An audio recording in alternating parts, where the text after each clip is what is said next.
हे पहा, मी या बाबतीमध्ये काल मला वाटतं साम टी व्ही का सरकारनामा त्यांच्याशी मी बोललेलो आहे, फार डिटेल बोललेलो आहे.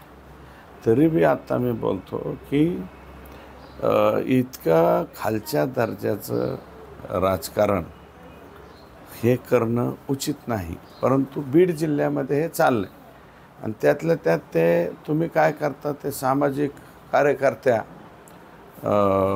ते काय दमानियाताई आणि ते तृप्तीताई, त्यांना याच्यातलं खाचा खोचा हे काय माहिती नाही. तर त्यांना कशावर बोलायचं आहे आणि ते काही बी बोलतात. खोक्याच्या प्रकरणात हे अडचणीत, अरे कशाच्या अडचणीत आलो, माझा काय संबंध त्याच्याशी? त्याचं बिचाराचं जे काही हे असेल तर त्याचं तो सजा भोगतो ना, त्याच्याशी माझा कुठला काही संबंध नाही. परंतु परळीवरून माणूस पाठवायचा, त्यांनी स्टेटमेंट करायचं आणि तेही हरणाच्या मांसाबद्दल, ज्याचा काडी मात्र माझ्याशी काही संबंध नाही. तिथं मोर्चा काढायचा एक तकला 200-250 समर्थकांचा, त्यांना कोणीतरी पैसे पुरवायचे, त्यांनाच त्यातल्या 10-20 लोकांना उपोषणाला बसवायचं. कुणी बसवलं उपोषणाला मुंबईला? आणि उपोषणाला बसल्यावर राजस्थानवरून त्या कोणत्या समाजाचे लोक, बिश्नोई समाजाचे 4 लोक आणायचे. कशासाठी आणले ते? म्हणजे ही आयडिया कोणती आहे की परस्पर बिश्नोईच्या हाताने यांचा जर काटा काढता आला तर काटा काढून टाकायचं, आपले आपण नामे निराळे. आणि त्यातल्या त्यात आणखी आमच्या जिल्ह्याशी संबंधित 2 लोक, अँकर आणि ते काय म्हणतात, अँकर आणि टी व्हीवरचे बडे मुद्दे छोटे मुद्दे, यांनी उठलून सुटून तेच मुद्दे लावून धरायचे. अरे काय कोणाच्या म्हणजे माणसं मारायचा काय तुम्ही कारखाना काढला काय?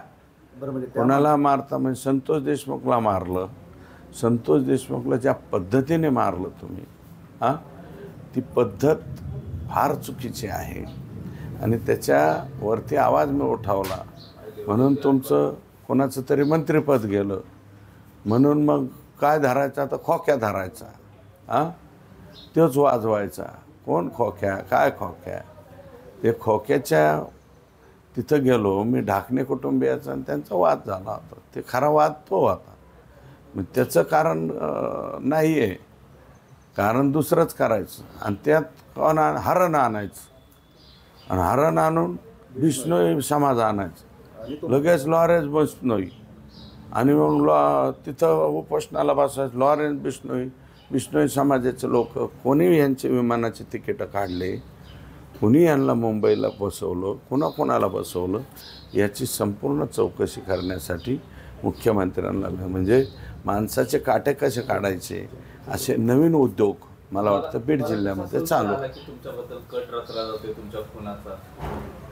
अहो साहेब, आम्ही ज्या गावाच्या बाबळे त्याच गावाच्या बोरे आहेत, आम्ही इथलेच आहेत ना, आम्हाला कळतं आहे ना कोण कोणाचं प्रकरण उचवतं.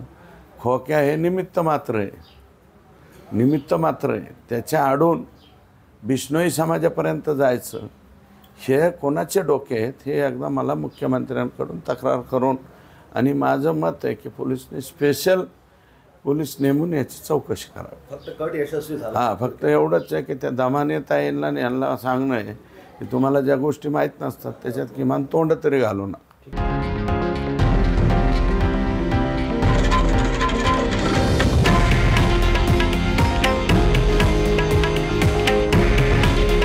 हे आहे देशातील नंबर 1 न्यूज नेटवर्क आणि आपण पाहत आहात TV9 मराठी.